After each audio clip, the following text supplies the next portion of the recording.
Solo ocupo unos 10 minutos para ajustarme aquí. Sí. Buenas noches, hermanos, que Dios los bendiga. Vamos a dar inicio al estudio bíblico de esta noche. Es la parte 2 del tema de la santidad de Dios. Voy a dar un pequeño resumen antes de concluir con este estudio. Y el siguiente domingo, si Dios quiere, vamos técnicamente a continuarlo, pero ahora enfocados en Cristo Jesús. El tema de la santidad, pero en Cristo Jesús. Y será basado en Apocalipsis capítulo 1. Es un énfasis, de hecho, de la santidad majestuosa y moral y ética de Cristo Jesús. Pero la semana pasada hablamos un poco sobre la importancia del estudio teológico. Clarifiqué de que a veces la palabra, como muchas que se usan, que son extrabíblicas, como providencia, como Trinidad, como muchas palabras como de esas, a veces no son muy atractivas para utilizar porque no se encuentran en las Sagradas Escrituras. Y es una buena respuesta a oír esas palabras. Sin embargo, estoy de la opinión de que si son basadas bíblicamente, son perfectamente apropiadas, pues mucho de lo que predicamos y decimos son frases y palabras extrabíblicas también, como por ejemplo la frase plan de salvación, no se halla en las Escrituras, sin embargo es bíblico. Y la palabra Biblia también, irónicamente, no es bíblica, sin embargo sabemos que es basada bíblicamente. Son simplemente palabras, y el estudio teológico es simplemente nuestra fe buscando discernimiento profundo de las verdades bíblicas. Y estamos en la rama de la teología propia, y desde Génesis hasta Apocalipsis, Dios nos está enseñando a través de estos libros sobre Él mismo. Dios nos está diciendo en la Biblia, yo soy así y yo no soy así. Y hay numerosos textos que hablan sobre eso. Sin embargo, son miles y miles de versículos y es muy abrumador, porque Dios es infinito, Dios es eternamente perfecto. Su omnipotencia no podemos ni siquiera lograr entender perfectamente o exhaustivamente cómo es. Su santidad, sus atributos, su carácter perfecto es incomprensible. Tomarlo todo y tratar de entenderlo y de predicarlo y compartirlo con otros. Sin embargo, para esto nos sirve la teología. Lo considero un regalo de Dios en que avanzamos en nuestros estudios bíblicos para categorizar, para sistematizar toda la información bíblica sobre, en este caso, sobre Dios. Es más o menos cuando entramos a una casa o a un cuarto, por ejemplo, y encontramos muchas cosas que están desorganizadas. Una ropa arriba de una silla o en el abanico, hay libros en la cama o hay esto y lo otro. Y uno naturalmente quiere todo que tenga su orden, que todo esté categorizado. Pues es mejor avanzar en tu día cuando tienes todo arreglado en tu cuarto. El libro al librero, las sábanas en la cama, tus perfumes en un tocador, etc. Y eso es lo mismo cuando hablamos sobre la teología.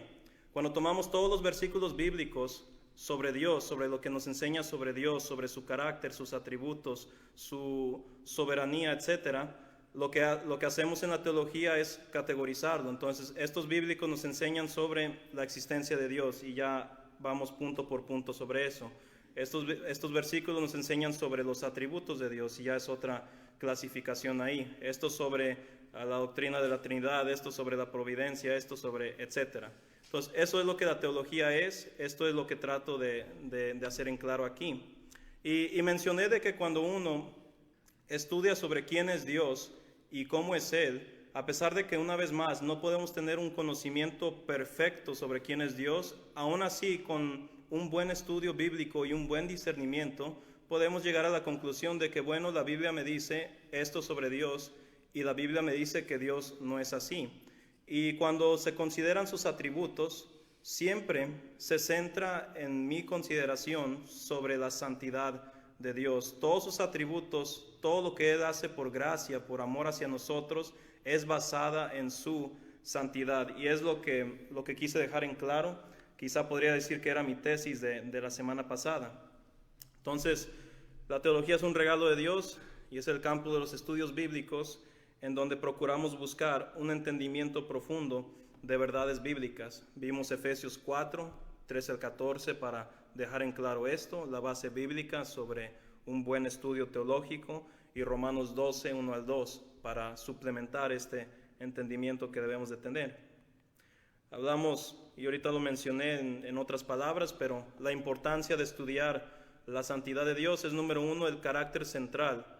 Su santidad es su carácter central. Todo lo que Él hizo en tiempos bíblicos y lo que Él continúa haciendo cuando ejerce un juicio, cuando da mandamientos, cuando ordenaba a los israelitas a vestirse y a actuar de una distinta manera, todo era a base de su santidad y no al azar. No hacía que los israelitas hicieran ciertas cosas diferentes del mundo antiguo en ese entonces por nomás, sino porque él quería que su pueblo fueran santos como Él es santo. Entonces, todo lo que vemos sobre el carácter, sobre el ser de Dios, es su santidad, y por eso toda la Biblia, como los mandamientos, el Antiguo y Nuevo Testamento, es basado en esto, es el fruto de su santidad perfecta. Y número dos, la importancia de estudiar la santidad de Dios es que la santidad de Dios nos anima a ser santos así como Dios es santo. Esto se encuentra en la ley y por supuesto se encuentra también en el Nuevo Testamento, en la primera epístola universal del apóstol Pedro. Fíjense que aquí un paréntesis, es muy interesante en cómo se llevó a cabo históricamente el estudio de los atributos de Dios. Para los judíos, ellos no estudiaban las Sagradas Escrituras de esta manera que he descrito, en una manera de sistematizar teológicamente la información bíblica sobre Dios. Ellos, en vez de, sí lo decían, pero no era tanto su enfoque. En vez de poner una lista sobre los atributos de Dios, ellos se enfocaban mucho en los nombres de Dios, en las metáforas que el libro de Salmos o Proverbios te daba sobre Dios. Y era muy importante el nombre de Dios porque en sí un nombre bíblico era una ilustración del carácter de tal persona, como por ejemplo la suegra de Ruth, que se cambió el nombre a Mara, era porque su estado de ánimo era muy bajo por todo lo que sucedía. Entonces se aplica lo mismo en los nombres de Dios, como Yahvé, como el Señor, Adonai, como Elohim, muchos títulos formales, muchos nombres que Dios se designaba a sí mismo para que Israel entendiera en el Antiguo Testamento, y cada nombre enfatizaba una cualidad divina y de soberanía que Dios tenía. Como siendo Señor, los judíos, ellos lo expandían y decían, bueno, Dios es el Señor del tiempo, Él tiene todo el tiempo del mundo porque Él creó el tiempo, Él nunca tiene prisa para hacer cualquier cosa, porque Él está omnipresente en todo el tiempo, en todo espacio también. Entonces cada nombre de Dios era lo que los judíos enfatizaban.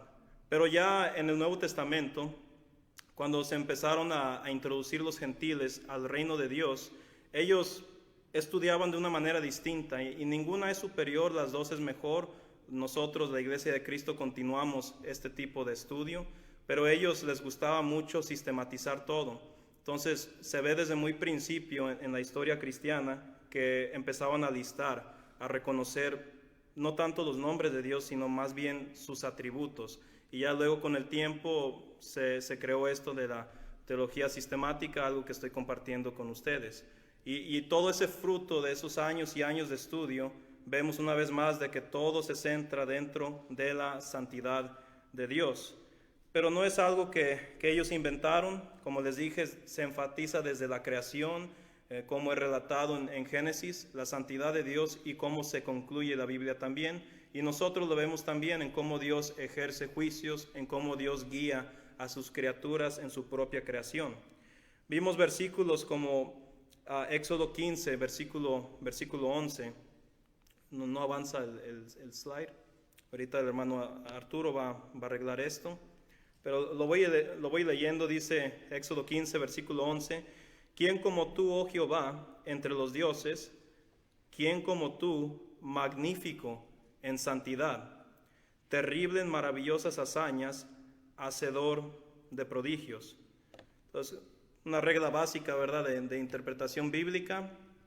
No tienes que ser un erudito, vete atrás de los versículos, ve lo que te dice el mismo versículo y vete más adelante y tendrás más entendimiento suplementario. El hecho de que Moisés aquí reconoce la santidad de Dios y que rápidamente hace reconocimiento de los prodigios de Dios, de su poder, significa de que la santidad de Dios tiene que ver con su omnipotencia. Entonces, esto es lo que me refiero cuando uno empieza a discernir profundamente en estas verdades bíblicas. La misma Biblia te enseña, y ya nomás nosotros purificamos nuestro lenguaje para dar a entender estas verdades bíblicas, que pues uno cuando empieza a aprender a estudiar las Escrituras es muy difícil, ¿verdad? Entonces, ya con el entendimiento puesto podemos purificar nuestro lenguaje y dar una explicación más fácil para uno mismo, pero también para otros. Precisamente lo que estoy tratando de hacer aquí. En Levítico 11, versículo 44, vimos que porque yo soy Jehová vuestro Dios, vosotros por tanto os santificaréis y seréis santos porque yo soy santo, así que no contaminéis vuestras personas con ningún animal que se arrastre sobre la tierra. El plan alimenticio, la dieta de los israelitas, su conducta, su manera de pensar, su vestimenta, todo basado en la santidad de Dios. La santificación no existe si no fuera Dios completamente y magníficamente santo, único en su esencia, único en su perfección. Y aquí es un versículo indirecto que nos enseña esto. En 1 Samuel 2:2, no voy a leer todos los versículos, solamente es una recapitulación. Dice, no hay santo como Jehová, porque no hay ninguno fuera de ti, y no hay refugio como el Dios nuestro. Entonces, una vez más, se reconoce la santidad de Dios, pero en cómo el hecho de que Ana describe en la oración, de que su santidad simplemente lo hace diferente de cualquier objeto, de cualquier persona, de cualquier criatura dentro del universo. Dios es único, increíblemente único, eternamente único. ¿Por qué? Porque Dios es completamente santo. Y veremos un poco más de explicación sobre esto en el resto de esta clase. En Mateo 6, versículo 9, nos dice Cristo Jesús, y él hablaba mucho de la santidad de Dios. Lo primero que hace mención, de hecho, en este ejemplo de cómo debían orar sus discípulos, es la santidad de Dios. Les están diciendo aquí, reconozcan su perfecta santidad. Vosotros pues oraréis así: Padre nuestro que estás en los cielos, santificado sea tu nombre. Entonces, lo primero que les enseña no es necesariamente cómo se deben de poner físicamente, qué posición deben de asumir, sino deben de tener un entendimiento bueno sobre quién es Dios y cómo es Él. Y de los tantos atributos que tiene Dios, Cristo les enseña a sus discípulos, recuerden su santidad, porque una vez más, todos los atributos de Dios, todo su carácter, todos los prodigios que Él ha hecho en el pasado, en tiempos bíblicos, y que Él continúa obrando en su creación hoy en día porque Él es soberano, es basado en su santidad. Y es lo primero que se hace notar en la creación, lo primero que se hace notar en la ley de Moisés, lo primero que se debe de notar en la misma oración que nosotros hacemos hacia Dios. Lucas 1:49 nos dice, porque me ha hecho grandes cosas el poderoso, santo es su nombre. Entonces, como mencioné esto de que los judíos, ellos más bien en vez de clasificar los atributos de Dios, se enfocaban en lo que significaba el nombre o un título de nuestro Señor.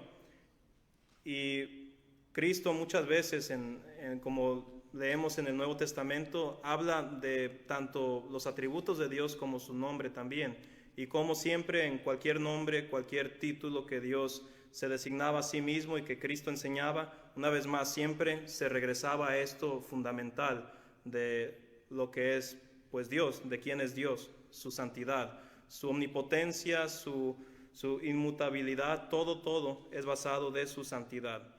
Y por último vimos en Juan 17, versículo 11, en otra oración de Cristo, y ya no estoy en el mundo, mas estos están en el mundo, y yo voy a ti, Padre Santo, a los que me has dado, guárdalos en tu nombre, para que sean uno, así como nosotros. Entonces aquí en un versículo indirecto de la pluralidad, de la unicidad de Dios, se hace énfasis también en su santidad. Hay muchos más versículos, les animo a que lo busquen. Si tienen una concordancia, busquen santo y verán muchos versículos que hablan sobre Dios mismo, y ahí uno puede apreciar un poco más de información sobre eso. Porque una vez más, la Biblia en sí es simplemente Dios enseñándonos sobre quién es Él, precisamente. De aquí es donde se basa el discernimiento correcto, la teología correcta en la Biblia. No, la Iglesia de Cristo ni ningún cristiano debe de basar su vida o su entendimiento bíblico en suposiciones o adivinanzas. Todo lo que se está diciendo aquí es enteramente bíblico, enteramente pues lo que nos enseña Dios, y especialmente sobre su santidad. Pero vimos, como dije, que es bueno purificar nuestro lenguaje, modificarlo de una manera que pueda ser entendible para que uno pueda enseñarlo a otros.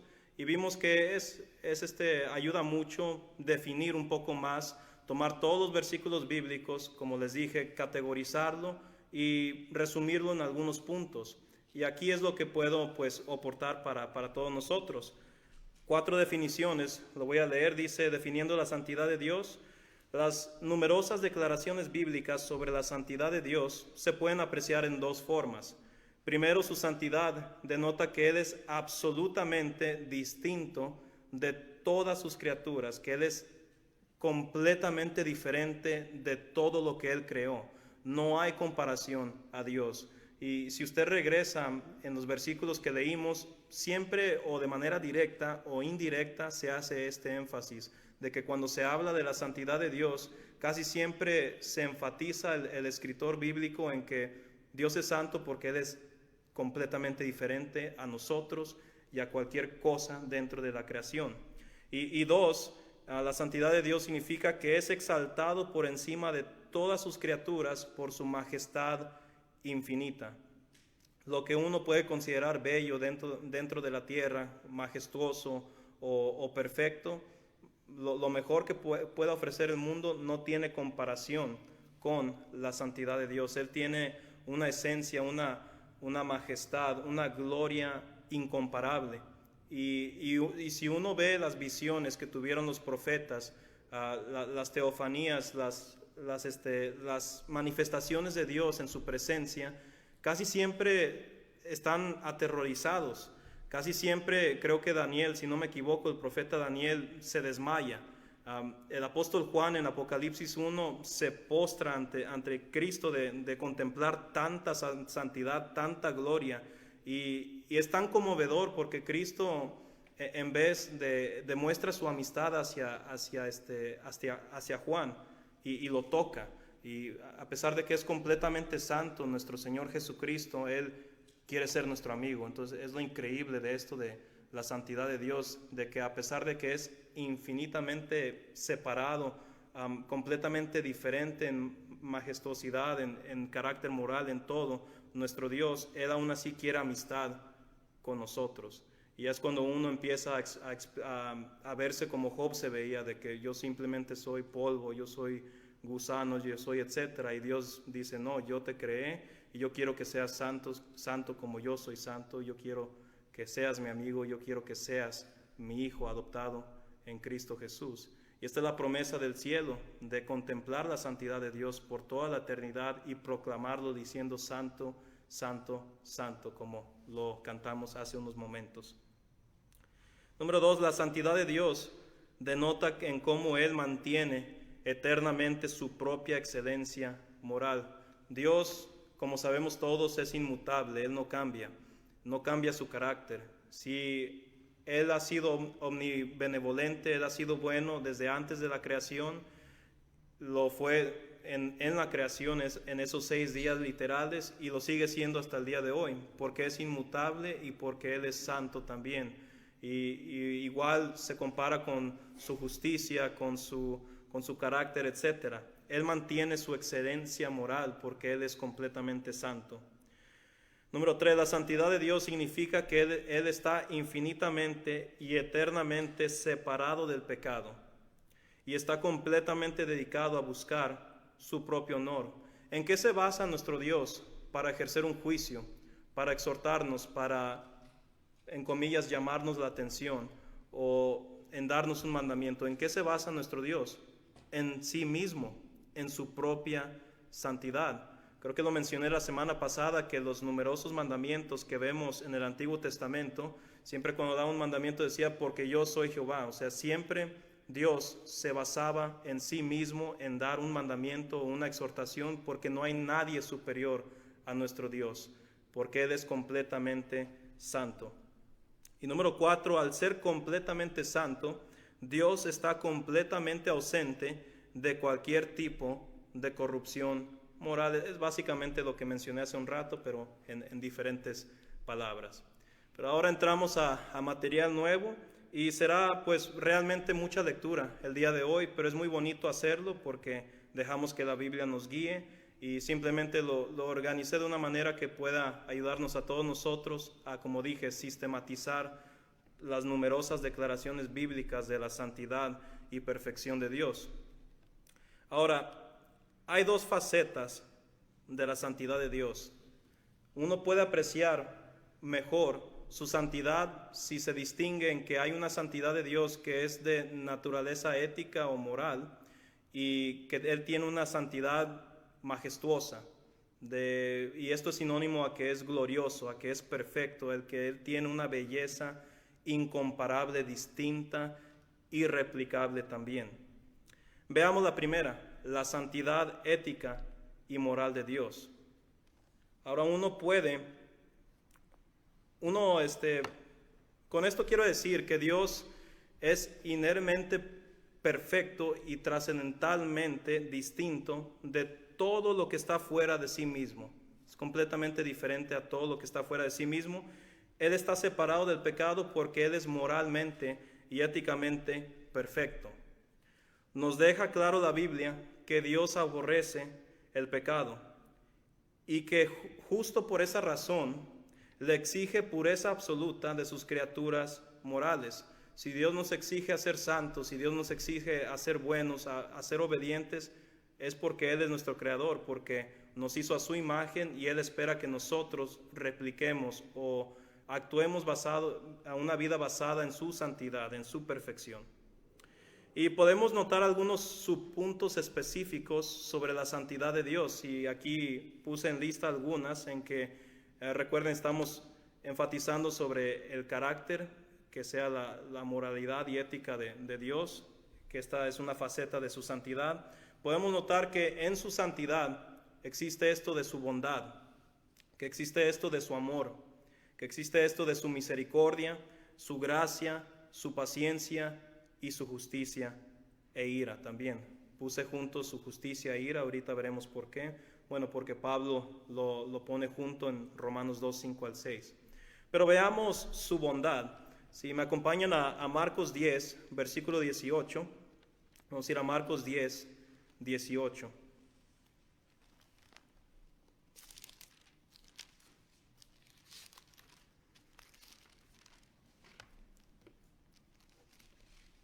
Como dije, se puede uno expander mucho este atributo de su santidad y cómo extiende a otras ramas de su carácter. Aquí estamos notando su bondad en que Dios es simplemente bueno con nosotros, bueno en sus intenciones, bueno en todo lo que Él hace. Él no hace nada con malicia, es completamente bueno. Y aquí Cristo lo enseña así de esta manera, lo estudiamos de hecho hace unos meses del año pasado. Dice Marcos 10, 18, después de que el joven rico se le acerca, dice, Jesús les dijo, ¿por qué me llamas bueno? Ninguno hay bueno, sino solo uno, Dios. Aquí el joven rico, como notamos en ese entonces, quería presentarse de una manera en que yo soy completamente bueno porque yo hago esto y esto y lo otro. Y Cristo, claro que hay muchas capas dentro de esta enseñanza que da, pero enfatiza en la bondad de Dios, de que desde que Él es santo es completamente bueno, de que Él tiene buenas intenciones, que Él hace buenas obras para su creación, para glorificarse a sí mismo. Este es un atributo, como está en la pantalla, en donde impulsa a Dios a ser abundantemente amable con sus criaturas. Muchos lo explican de esta manera, de tanta bondad que tiene Dios, surgió la voluntad de crearnos. O sea, Dios es tan abrumador su bondad, su amor por nosotros, su amor por sí mismo primeramente, dentro de este contexto trinitario, que surgió de aquí la creación, de que nosotros somos productos de su bondad, de su amor, y todo base a su santidad. Si me acompañan en Mateo 5, versículo 45, Mateo 5, 45. Entonces, ahorita vamos a ver, se puede dividir la bondad de Dios en 3 puntos. Dios, para empezar, es bueno, como dice nuestro Señor Jesucristo en Marcos 10, 18. Él tiene una bondad en general para todas sus criaturas, sean buenos o sean malos, sean aquellos que son obedientes o sean aquellos que no son obedientes. Y sabemos esto porque Dios permite que personas que cometen pecados y que hacen inmoralidad, Él permite que continúen respirando y que Él permite que continúen trabajando y comiendo. ¿Por qué? Porque Dios tiene una bondad en general sobre todas sus criaturas, de que a pesar de que hay mucha gente mala, les permite trabajar. Ahorita les explico aquí. Mateo 5, 45 dice Cristo, déjalo encuentro, dice así: para que seáis hijos de vuestro Padre que está en los cielos, que hace salir su sol sobre malos y buenos, y que hace llover sobre justos e injustos. Dios tiene un tratamiento general bueno sobre malos y buenos, sobre justos e injustos, porque Dios es santo.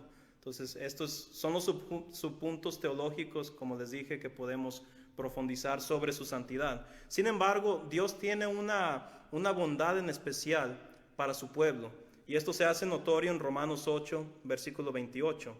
Romanos 8, versículo 28. Si me acompañan aquí, nos dice aquí el apóstol Pablo. Entonces tiene una bondad en general porque Él es santo, con malos y buenos, pero tiene un afecto especial para los cristianos. Dice aquí el apóstol Pablo, dice así: y sabemos que a los que aman a Dios, todas las cosas les ayudan a bien.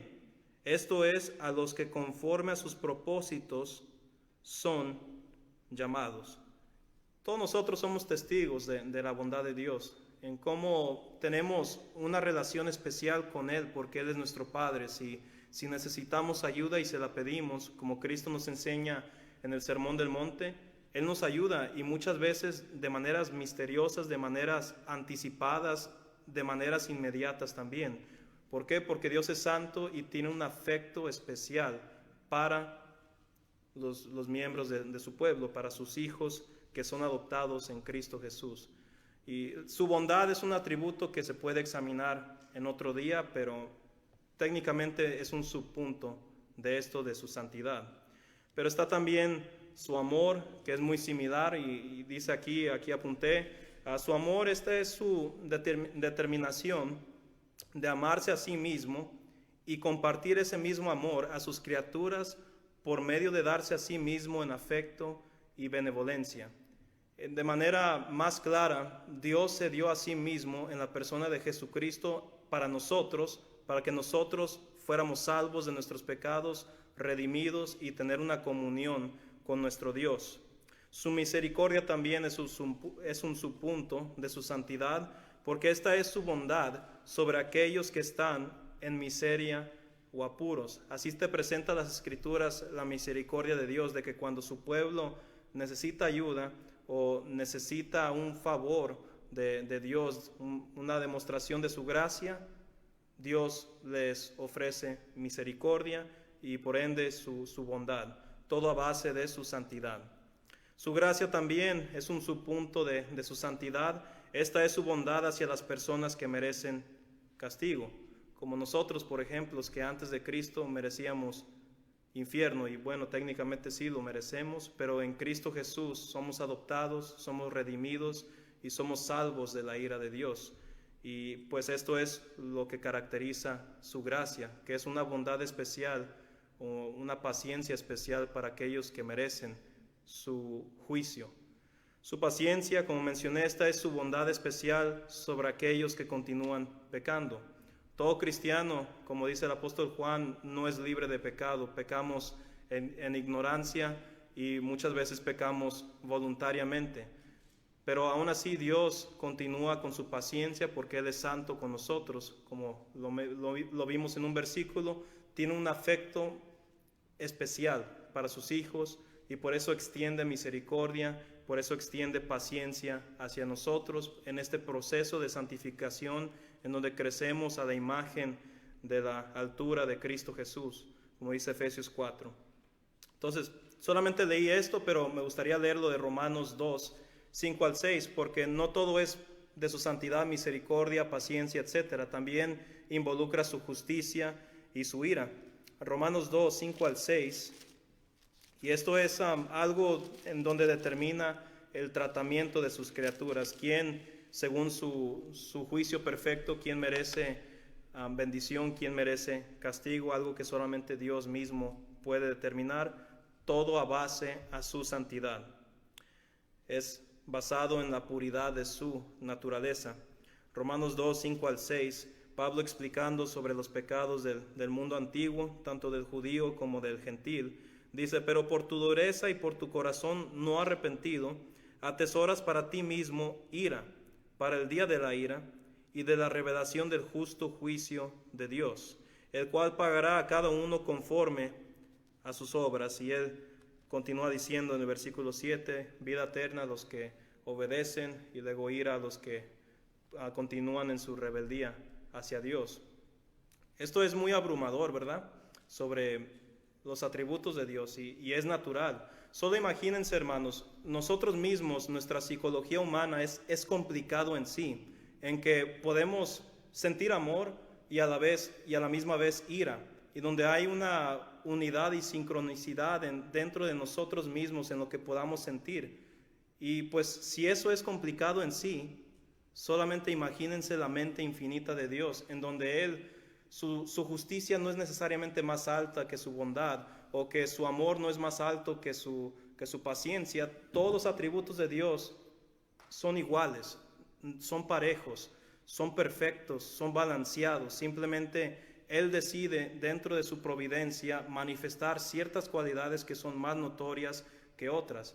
Y como por ejemplo, la ira de Dios es muy notoria. Se nota al instante en el Antiguo Testamento, se está notando ahorita cuando permite ciertos acontecimientos en la historia humana. Sus atributos son abrumadores, pero cuando lo empezamos a sistematizar, se vuelve más fácil para que uno comprenda quién es Dios y cómo es Él. Y pues la respuesta a eso es que ¿quién es Dios? Dios es santo, y cómo es Él, está totalmente envuelto dentro de su santidad. La otra faceta, tenemos unos minutos más, de la santidad de Dios es su santidad majestuosa. Esto es su belleza incomparable. Esta faceta de la santidad de Dios es donde Él es presentado en las Escrituras como alguien que es trascendentalmente glorioso e incomparable a nosotros. En cuanto a esencia, no hay comparación entre Dios y su creación, porque Él es perfectamente majestuoso. No hay deficiencias, ni defectos, ni límites en su ser. Toda cualidad que se puede considerar como perfecto, Dios lo tiene, y Dios lo ejerce perfectamente porque Él es santo. En Mateo 5, 48, nos habla Cristo de que pues nuestro Padre Celestial, nuestro Dios, es perfecto, porque Él es majestuoso dentro de su santidad. Mateo 5:45, lo voy a leer, 5:48, lo voy a leer rápidamente.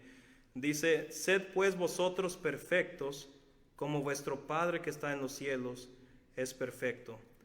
¿Qué se categoriza en qué se basa nuestra santificación o nuestra progresiva perfección?